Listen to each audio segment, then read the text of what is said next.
Good day, everyone. Welcome to Emotions and Stories. Our story for today is called Whispers from Room 217. The clock struck 2:17 a.m.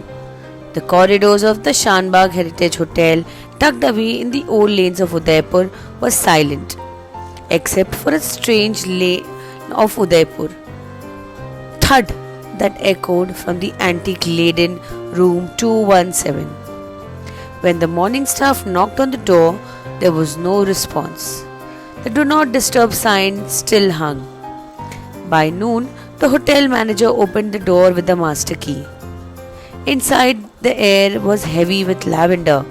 A woman lay motionless on the Persian carpet, her silk scarf twisted tightly around her neck, her eyes wide open. A shattered glass on the bed and a half-burnt note in the fireplace. Her name was Anahita Sharma, a 32-year-old crime novelist. She had checked in 2 nights ago, requesting absolute privacy. The city buzzed, a murder in a hotel room. But what caught the police's attention was Anahita had been working on a novel inspired by a real unsolved murder from 1994, a case from the same hotel. Inspector Raghav Joshi, smart, sharp and silent. Raghav didn't believe in coincidences.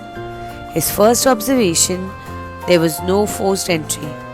Second, the room had only 1 cup of tea, half drunk. He studied the note recovered from the fireplace. Only 2 words were legible. Truth dies. Raghav questioned the hotel staff.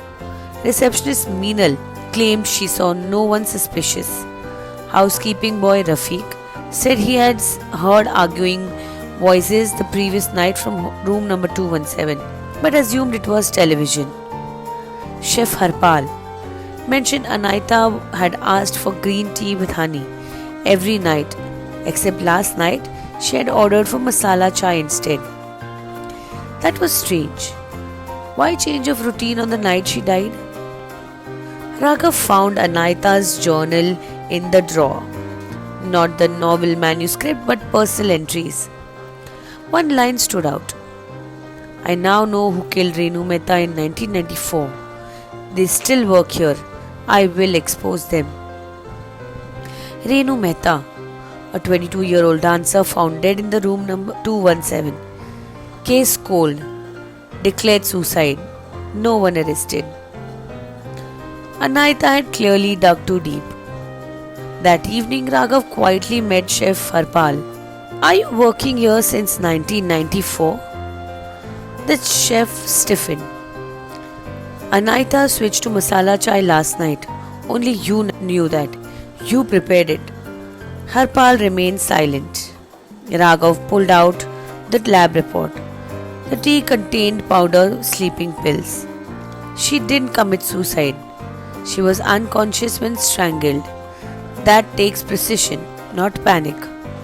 Cornered, Harpal confessed.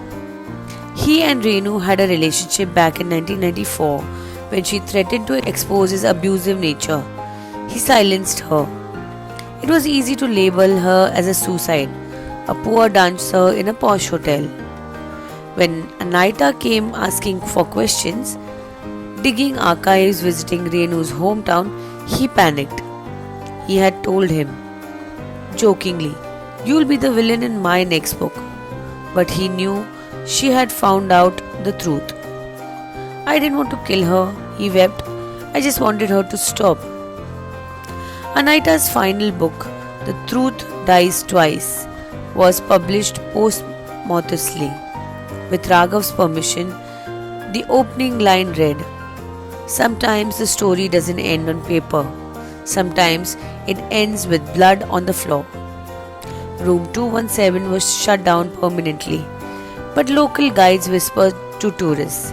If you pass by it at night, you may still hear a typewriter clicking, finishing story no one ever lived to read. Truth has a way of speaking, even from beyond the grave.